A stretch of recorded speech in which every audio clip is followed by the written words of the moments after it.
Diabetes রোগীদের নিয়মিত ঔষধ সেবনে এমনকি ইনসুলিন নেওয়ার প্রয়োজন হয়। অথচ রোজায় মুসলমান রোজাদার ব্যক্তিদের পানাহারে আসে একটি ব্যাপক পরিবর্তন। তাই এই রোজায় ডায়াবেটিস রোগীরা কিভাবে রোজা পালন করবেন এবং তাদের প্রতিদিনের ঔষধ কী নিয়মে খাবেন তা চলুন জেনে নেই বিশেষজ্ঞ ডাক্তারদের কাছ থেকে।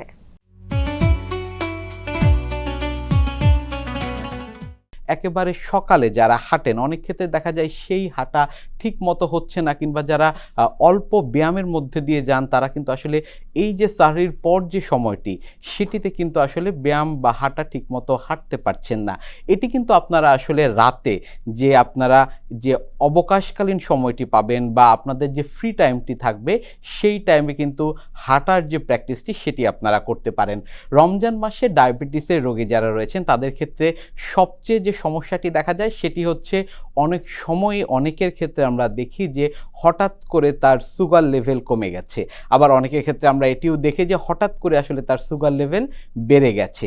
এই দুই ধরনের সমস্যার মধ্যে কিন্তু তারা পড়েন। ইফতারির সময় প্রচুর পরিমাণ খাবার সামনে নিয়ে বসেছেন সারাদিন আসলে রোজা রাখবার পর, তাদের ক্ষেত্রে দেখা যায় যে শরবত দিয়ে আসলে ইফতারি শুরু করছেন, এবং শরবতে আমরা দেখি যে প্রচুর পরিমাণ চিনি দিয়ে শরবতটি তৈরি করা হয়েছে। পরক্ষণেই যেটি হয়, সাধারণত ডায়াবেটিস রোগীদের ক্ষেত্রে হঠাৎ করেই আসলে তার সুগার লেভেলটি বেড়ে যায়, কিংবা যারা আসলে বিভিন্ন ধরনের ফলমূল সেই ইফতারির মেনুতে রাখছেন তাদের ক্ষেত্রেও সুগারটি কিন্তু আসলে হঠাৎ করেই বেড়ে যায়, এবং পরবর্তীতে আমরা কিন্তু দেখি যে এক ধরনের শারীরিক অসুস্থতা হয়। তার শরীরে ঝিমঝিম অনুভূতি হচ্ছে, কিংবা শরীরে এক ধরনের ম্যাজ অনুভূতি হচ্ছে। আমরা অনেক সময় দেখি যে না, তার সুগার লেভেলটি পরীক্ষা করে অনেক বেশি হয়ে গিয়েছে।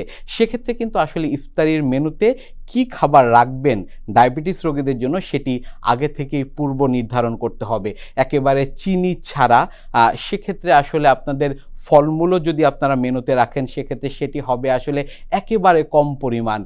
সেটি একটি আপেলের একটি অংশ হতে পারে, কিংবা কমলা বা অন্যান্য ফলমূল যেটিই থাকবে না কেন সেটি একেবারে কম পরিমাণ রাখতে পারেন।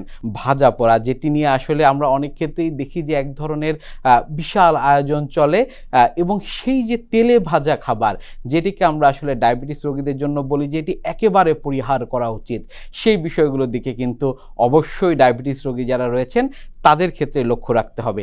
আরেক ধরনের রোগী রয়েছেন যাদেরকে কিন্তু আমরা বলি যে প্রি ডায়াবেটিক কন্ডিশনে রয়েছেন, তাদের ক্ষেত্রে লাইফস্টাইল মডিফিকেশন অত্যন্ত গুরুত্বপূর্ণ, এবং তাদের ক্ষেত্রে আমরা বলি যে এই যে সময়টি রয়েছে, রমজানের সময়টি রয়েছে, তাদের কিন্তু ওষুধ ছাড়াই শুধুমাত্র লাইফস্টাইল মডিফাই করে কিন্তু তারা আসলে সুস্থ থাকতে পারবেন।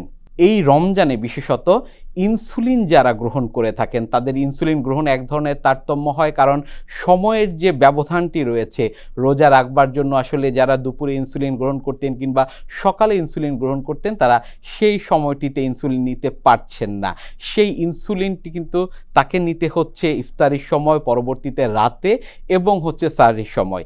এই যে 3 সময় নিচ্ছেন, সেক্ষেত্রে ইনসুলিনের ডোজটি কেমন হতে হবে সেটিও কিন্তু তাকে আগে থেকে তার রক্তের সুগার লেভেল কেমন থাকছে সেটি দেখে নির্ধারণ করতে হবে। না হলে যে বিষয়গুলোর কথা বলছিলাম, হঠাৎ সুগার কমে যাবে কিংবা হঠাৎ সুগার বেড়ে যাবে, সে বিষয়টি লক্ষ্য রাখতে হবে।